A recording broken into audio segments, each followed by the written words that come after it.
This is the ITV Lunchtime News with Lucrezia Millarini. Good afternoon. There's speculation this lunchtime that all might not be well in the House of Windsor as after Prince Harry opened up about his relationship with his brother William, admitting they are on different paths and that they have good and bad days. Well, Harry was speaking in an ITV documentary in which his wife Meghan also talked about the pressures of being married to a royal and the intense press scrutiny that comes with it. Unsurprisingly, the couple's candid remarks have been making headlines both here and in the US. With more, here's our correspondent, Paul Davies. Royal revelations. Harry and Meghan get candid about the true cost of their life in the public eye. This couple have made headlines before, but this is different. Across the world today, they're talking about Harry and Meghan's candid description of living with the attention of the tabloid press. I will not be bullied into playing a game that killed my mum. The journey across Africa that ITV's Tom Bradby shared with the couple saw them open up about that pressure. The Duchess of Sussex revealing she'd even been warned off from marrying Prince Harry because of it. My British friend said to me, "I'm sure he's great, but you shouldn't do it because the British tabloids will destroy your life." And I very naively, I'm American, we don't have that there. What are you talking about? That doesn't make any sense. I'm not in tabloids. I didn't get it. She said since the wedding she'd tried showing a British stiff upper lip, but that was damaging. It's not enough to just survive something, right? Like, that's not the point of life. You've got to thrive, you've got to feel happy. Prince Harry talked of his determination that his mother's experience should not be repeated. Everything that she went through and what happened to her is incredibly raw every single day, and that's not me being paranoid, that's just me not wanting a repeat of the past. He also confirmed that his own relationship with his brother William had changed. Look, we're brothers, we'll always be brothers. We're certainly on different paths at the moment, but I will always be there for him, and as I know he'll always be there for me. We don't see each other as much as we used to because we're so busy. But it's just, as I said, as brothers, you have good days, you have bad days. Reports that Harry and Meghan will now take time out of the public eye are understandable, according to this psychologist.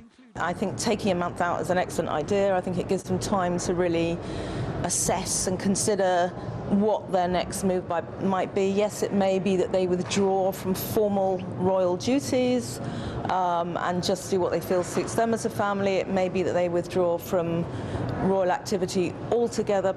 Both Harry and Meghan are pursuing legal action against tabloid publications.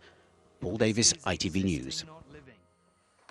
I'm joined now by royal commentator Eve Pollard. Eve, thank you for coming in to talk to me about this. Where to begin? Well, let's start, first of all, with Harry's comments about his brother William. What do you read into this? Well, Harry and William are on two different courses. One is going to be king, and Harry and Meghan, I think, are looking for what will their role be as time goes on and they become more senior in the royal family.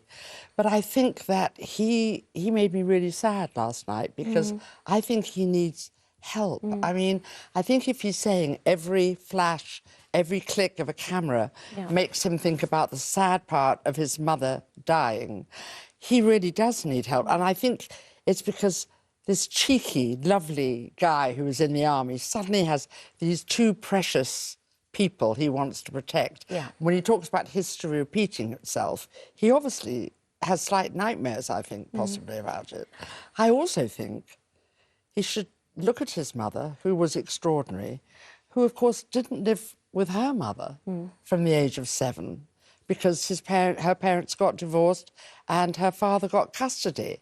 And somehow his mother worked through that and became who she did. Let's talk about what Meghan said as well, that she actually had friends telling her that she shouldn't marry Harry, that she shouldn't become part of this family.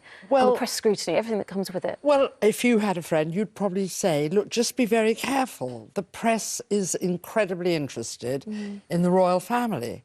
But I mean, the press are no angels, but they have the same sort of press in America. I mean, They have TV programmes which her father appears on, talking about his daughter. They've got The Star, they've got The Inquirer, they've got People magazine, which was used by her friends. I think it's so tragic that they had this brilliant tour that showed us all what they could accomplish, and then it's been overshadowed by having a go at the press. And my sympathies lie with them, of course I do. But you're never going to win that. No, it is a strained relationship, isn't it? We know that, of course we do. But it's a fact that they are making these very candid comments. We've not heard them speak like this before. It's feeding the beast, essentially? It is. Should they be doing this or not? Of course it's...